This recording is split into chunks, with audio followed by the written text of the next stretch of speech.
सच सुनना चाहोगे? कोई भी तुम्हें चोट नहीं पहुंचाता, तुम खुद को चोट पहुंचाते हो। अपमान ने तुम्हें बर्बाद नहीं किया, विश्वासघात ने तुम्हें तोड़ नहीं दिया। उनका अनादर समस्या नहीं था, तुम्हारी भावनात्मक प्रतिक्रिया थी। तुमने उनके शब्दों को महत्व दिया, तुमने उनकी राय को शक्ति दी, और जहां तुम शक्ति देते हो वहां तुम कमजोर हो जाते हो। आज मैं तुम्हें सिखाने वाला हूं कैसे भावनात्मक रूप से अछूता बनना है, ना दबाकर, ना झूठा मजबूत बनकर, बल्कि खेल को समझकर।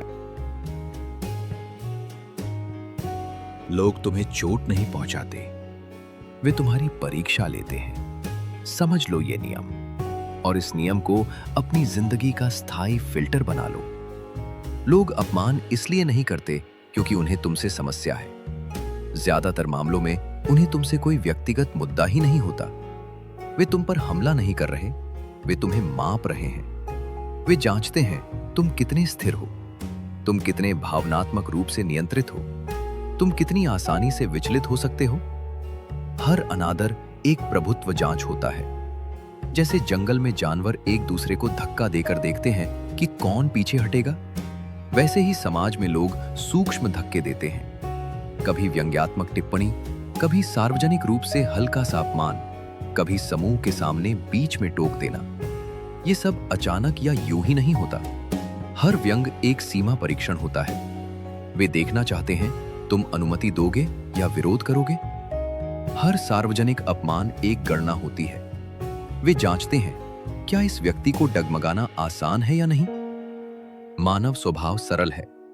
बहुत लोग जटिल मनोविज्ञान की बात करते हैं, लेकिन वास्तविकता सरल है।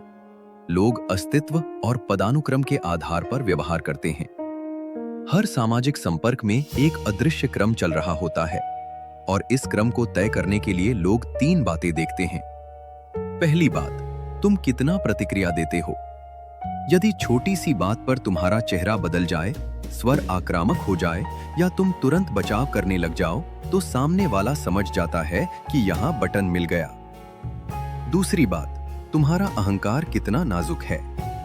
यदि किसी ने मजाक किया और तुम भीतर से हिल गए या यह सिद्ध करने लगे कि मैं ऐसा नहीं हूं, तो तुम अपनी असुरक्षा उजागर कर देते हो।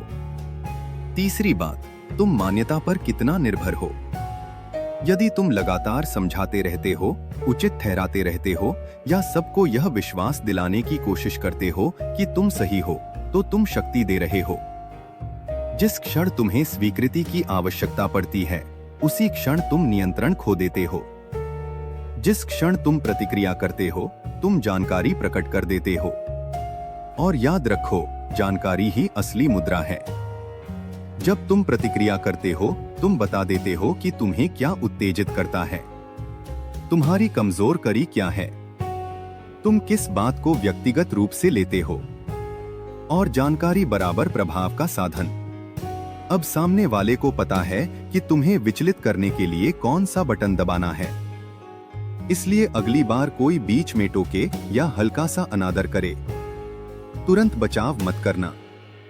तुम्हारा स्वभाव कहेगा, अभी उत्तर दो, अभी स्पष्ट करो, अभी सिद्ध करो। लेकिन वही जाल है। 3 सेकंड का विराम लो, बस 3 सेकंड। यही 3 सेकंड तुम्हारा प्रशिक्षण है।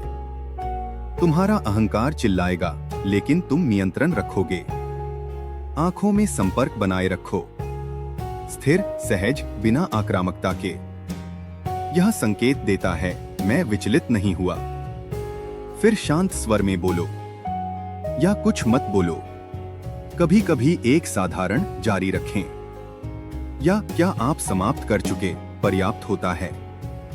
और कई परिस्थितियों में पूर्ण मौन अधिक प्रभावशाली होता है।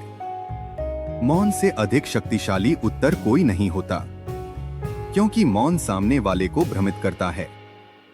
उन्हें अपेक्षित प्रतिक्रिया नहीं मिलती, और जब अपेक्षित प्रतिक्रिया नहीं मिलती, शक्ति का संतुलन बदल जाता है। यह याद रखो, अपमान तुम्हें चोट नहीं पहुंचाता, प्रतिक्रिया तुम्हें उजागर करती है। और जो स्वयं को उजागर नहीं करता, वही खेल को नियंत्रित करता है। तुम वास्तव में आहत क्यों होते हो? ये एक असहज सत्य है, और यदि तुम इस भाग को ईमानदारी से स्वीकार कर लोगे, तुम्हारा भावनात्मक जीवन स्थायी रूप से बदल सकता है। तुम अपमान से आहत नहीं होते। सच ये है, अपमान केवल एक उद्दीपक होता है। तुम आहत होते हो क्योंकि तुम्हारी पहचान दूसरों की स्वीकृति पर आधारित है। सोचो, यदि कोई अजनबी तुम्हें कुछ कह दे जिसका मत तुम्हारे लिए अप्रासंगिक है, क्या तुम उतने ही विचलित होते हो? नहीं। लेकिन जब कोई महत्वपूर्ण व्यक्ति, बॉस, जीवन साथी, मित्र, परिवार तब भीतर से झटका करता है कि तुम्हारी आत्म छवि उनकी दृष्टि से जुड़ी हुई है। तुम चाहते हो लोग तुम्हारा सम्मान करें, लोग तुम्हें समझें, लोग तुम्हें पसंद करें, लोग तुम्हारे साथ निष्पक्ष व्यवहार करें, और ये सब स्वाभाविक इच्छाएं हैं। मैं ये नहीं कह रहा कि ये गलत है, लेकिन समस्या तब शुरू होती है जब ये इच्छाएं आवश्यकता बन जाती हैं, जब सम्मान वैकल्पिक नहीं अनिवार्य हो जाता है, जब समझा जाना अपेक्षा नहीं भावनात्मक आवश्यकता बन जाता है, और जब ये नहीं मिलता तुम भावुक हो जाते हो। तुम्हारा मन कहता है, मेरे साथ ऐसा कैसे कर सकते हैं? तुम्हारा अहंकार कहता है, मुझे कम आका कैसे गया? तुम्हारा हृदय कहता है, मैंने इतना दिया फिर भी। लेकिन शक्ति के दृष्टिकोण से देखो, मैकियावेली का सत्य सरल है। जिस चीज पर तुम निर्भर हो वही चीज तुम्हें नियंत्रित करती है। यदि तुम सम्मान पर निर्भर हो, लोग तुम्हें अपमानित करके नियंत्रित करेंगे। यदि तुम प्रशंसा पर निर्भर हो, लोग तुम्हें अनदेखा करके नियंत्रित करेंगे। यदि तुम निष्पक्षता पर निर्भर हो, दुनिया तुम्हारे साथ अन्याय करके तुम्हें नियंत्रित करेगी। निर्भरता ही असुरक्षा है। ये कठोर लग सकता है, लेकिन भावनात्मक स्वतंत्रता के बिना शांति असंभव है। शांत रहना कोई व्यक्तित्व गुण नहीं है। शांत रहना, मैं स्वभाव से सहज हूं, जैसा कोई उपहार नहीं है। शांत रहना स्वतंत्रता का परिणाम है।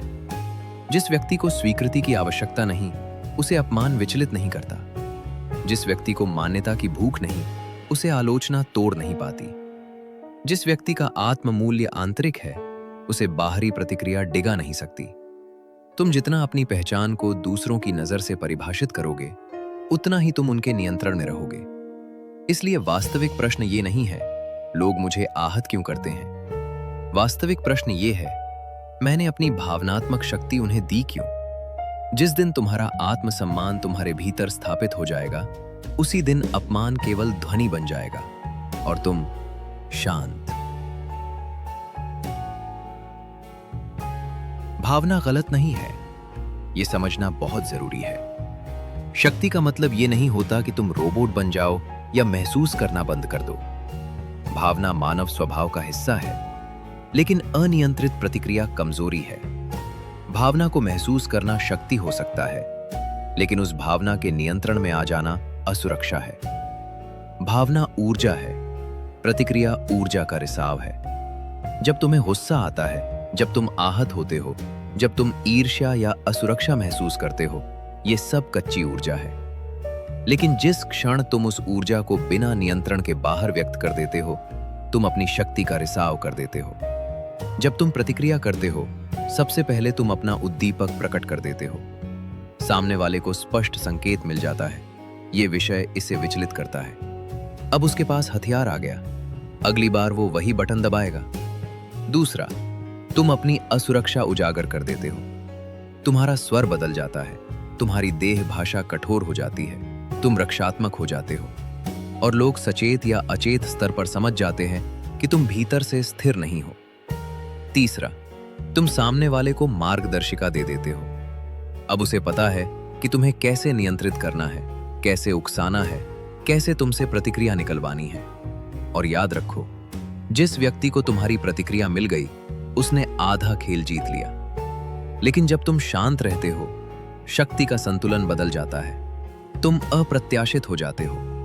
लोग अपेक्षा करते हैं कि अपमान के बाद तुम तर्क करोगे, व्यंग्य के बाद तुम सफाई दोगे, अनादर के बाद तुम ऊंची आवाज में बोलोगे।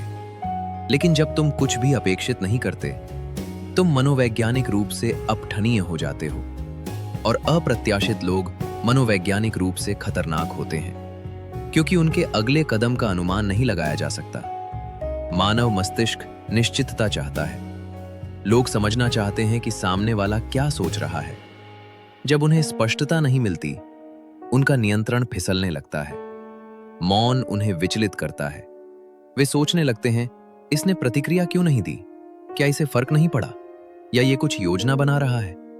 उन्हें स्पष्टता नहीं मिलती, उन्हें भावनात्मक प्रतिपुष्टि नहीं मिलती, और जब प्रतिपुष्टि नहीं मिलती, उनका आत्मविश्वास डगमगाता है। उन्हें नियंत्रण नहीं मिलता, और जहां नियंत्रण नहीं मिलता, वहां भय उत्पन्न होता है। यही वास्तविक भावनात्मक विरक्ति है। ठंडा होना नहीं, भीतर से मृत होना नहीं, बल्कि भीतर से इतना स्थिर रहना कि सामने वाला तुम्हारी भावनात्मक स्थिति को प्रभावित ही न कर सके। ये याद रखो, प्रतिक्रिया तुम्हें पठनीय बनाती है, शांतता तुम्हें शक्तिशाली बनाती है, और जो अपठनीय है वही खतरनाक है। स्थायी शांतता को कैसे प्रशिक्षित करें? ये कोई प्रेरक तरकीब नहीं है। ये सकारात्मक सोचो और सब ठीक हो जाएगा जैसी सलाह नहीं है। ये अनुशासन है। शांतता कोई प्राकृतिक उपहार नहीं होती। शांतता एक प्रशिक्षित प्रतिक्रिया होती है। जैसे व्यायामशाला में मांसपेशियां बनती हैं, वैसे ही भावनात्मक स्थिरता दोहराव से बनती है। यदि तुम सचेत रूप से अभ्यास नहीं करोगे, तो तुम्हारा मस्तिष्क अपने मूल ढंग पर ही प्रतिक्रिया करेगा। रक्षात्मक, आवेगपूर्ण, अहंकार प्रेरित। स्थायी शांतता का अर्थ ये नहीं कि तुम्हें कभी क्रोध नहीं आएगा। इसका अर्थ ये है कि क्रोध आने के बाद भी नियंत्रण तुम्हारे हाथ में रहेगा। अब तकनीकों को समझो। तकनीक 1, 3 सेकंड नियम। कभी भी तत्काल प्रतिक्रिया मत दो। तत्काल प्रतिक्रिया आदिम मस्तिष्क का कार्य होती है। अस्तित्व मोड। जब तुम्हें अपमान मिलता है, तुम्हारा तंत्रिका तंत्र खतरा अनुभव करता है। हृदय गति बढ़ती है, शरीर तन जाता है, मन बचाव करना चाहता है। इसी क्षण तुम्हें पैटर्न तोड़ना है। 3 सेकंड का विराम लो, बस 3 सेकंड। गहरी सांस न भी लो तो चलेगा, केवल रुक जाओ। ये 3 सेकंड तुम्हारे सचेत मन को सक्रिय करते हैं। तुम्हारा मस्तिष्क झटके से रणनीति मोड में बदलता है। तुम भावनात्मक प्रतिवर्त को बाधित करते हो। सरल लगता है, लेकिन यही खेल बदल देता है। तकनीक 2, अहंकार से पृथक्करण। अब दूसरे स्तर पर आओ। खुद से पूछो, क्या यह मेरी सुरक्षा पर आक्रमण है या केवल मेरा अहंकार आहत हुआ है? यदि कोई तुम्हें शारीरिक रूप से धमकाए या नौकरी जोखिम में हो, वह अस्तित्व का प्रश्न है। वह कार्रवाई चाहिए। लेकिन 90% मामलों में यह अहंकार होता है। किसी ने कहा तुम बुद्धिमान नहीं हो। किसी ने तुम्हारे पहनावे पर टिप्पणी की। किसी ने तुम्हें अनदेखा कर दिया। अस्तित्व खतरे में नहीं है, केवल छवि पर खरोंच आई है। जब तुम अहंकार को अस्तित्व समझ लेते हो, तब तुम अति प्रतिक्रिया करते हो। अहंकार को अलग करना भावनात्मक परिपक्वता की नींव है। तकनीक 3, पुनः फ्रेमिंग, दृष्टिकोण बदलना। मन को नियंत्रित करने का सबसे तेज तरीका है दृष्टिकोण बदलना। ये सोचने के बजाय उसने मेरा अनादर किया, सोचो उसने अपना स्तर प्रकट किया। ये पीड़ित दृष्टिकोण से पर्यवेक्षक दृष्टिकोण में परिवर्तन है। जब तुम परिस्थिति को व्यक्तिगत रूप से लेते हो, तुम भावुक हो जाते हो। जब तुम परिस्थिति को आंकड़ों की तरह देखते हो, तुम रणनीतिक हो जाते हो। दृष्टिकोण बदलता है, भावना नियंत्रित होती है। यदि कोई सार्वजनिक रूप से ऊंची आवाज में बोल रहा है, असुरक्षित व्यवहार दिखा रहा है, वह अपना चरित्र उजागर कर रहा है, तुम्हारा नहीं। पुनः फ्रेमिंग से तुम अपनी भावनात्मक स्वामित्व वापस ले लेते हो। तकनीक 4, 5 वर्ष प्रश्न। यह सबसे शक्तिशाली फिल्टर है। खुद से पूछो, क्या यह स्थिति 5 साल बाद भी मायने रखेगी? ईमानदारी से उत्तर दो। यदि नहीं, तो आज ये तुम्हारी ऊर्जा क्यों ले रही है? ऊर्जा सीमित संसाधन है, समय सीमित संसाधन है। हर छोटी सी अपमान पर प्रतिक्रिया देना मतलब अपनी मानसिक पूंजी व्यर्थ करना। मजबूत लोग हर लड़ाई नहीं लड़ते, वे केवल महत्वपूर्ण युद्ध चुनते हैं। जब तुम दीर्घकालिक सोच अपनाते हो, वर्तमान क्षण के भावनात्मक उतार चढ़ाव स्वतः छोटे हो जाते हैं। स्थायी शांतता का अर्थ सुन्न होना नहीं है। इसका अर्थ है कि तुम्हारा तंत्रिका तंत्र तुम्हारे नियंत्रण में हो। प्रतिक्रिया आवेगपूर्ण होती है, उत्तर रणनीतिक होता है, और जो उत्तर चुनता है वही खेल को नियंत्रित करता है। यह सबसे महत्वपूर्ण पाठ है। पीड़ा शत्रु नहीं है, पीड़ा प्रतिपुष्टि है। अधिकतर लोग पीड़ा से भागते हैं। वे ध्यान भटकाने के साधन ढूंढते हैं। वे दोषारोपण करते हैं। वे कहते हैं उसने मुझे आहत किया। लेकिन सच ये है, पीड़ा एक संदेश लेकर आती है। जहां तुम आहत हुए वहां आसक्ति थी। यदि किसी अजनबी की बात तुम्हें प्रभावित नहीं करती, लेकिन किसी विशेष व्यक्ति की बात सीधे हृदय पर लगती है, इसका अर्थ है कि वहां भावनात्मक निवेश था, वहां अपेक्षा थी, वहां महत्व था। जहां आसक्ति थी वहां निर्भरता थी। तुमने उनके सम्मान पर अपना मनोदशा निर्भर कर दिया। तुमने उनकी उपस्थिति पर अपनी प्रसन्नता निर्भर कर दी। तुमने उनकी निष्ठा पर अपनी सुरक्षा निर्भर कर दी। आसक्ति अपने आप में गलत नहीं है, लेकिन जब आसक्ति पहचान बन जाए तब असुरक्षा उत्पन्न होती है। और जहां निर्भरता थी वहां कमजोरी थी। कमजोरी का अर्थ यह नहीं कि तुम व्यर्थ हो या तुम्हारा व्यक्तित्व कमजोर है। कमजोरी का अर्थ यह है कि तुम्हारी भावनात्मक अवस्था किसी और के व्यवहार से नियंत्रित हो रही थी। जब किसी और की क्रिया तुम्हारा मनोदशा तय करे तो नियंत्रण उनके पास है। इसलिए भावनात्मक रूप से अछूता बनना का अर्थ भावना को मारना नहीं है। ये कोई ठंडी, निर्मम, सुन्न जीवन जीना नहीं है। मैकियावेलियन स्थिरता का अर्थ असंवेदनशील होना नहीं है। इसका अर्थ है अपेक्षाएं कम करना। अपेक्षाएं कम करने का अर्थ आशा समाप्त करना नहीं है। इसका अर्थ है यह समझना कि दुनिया तुम्हारी पटकथा का पालन नहीं करेगी।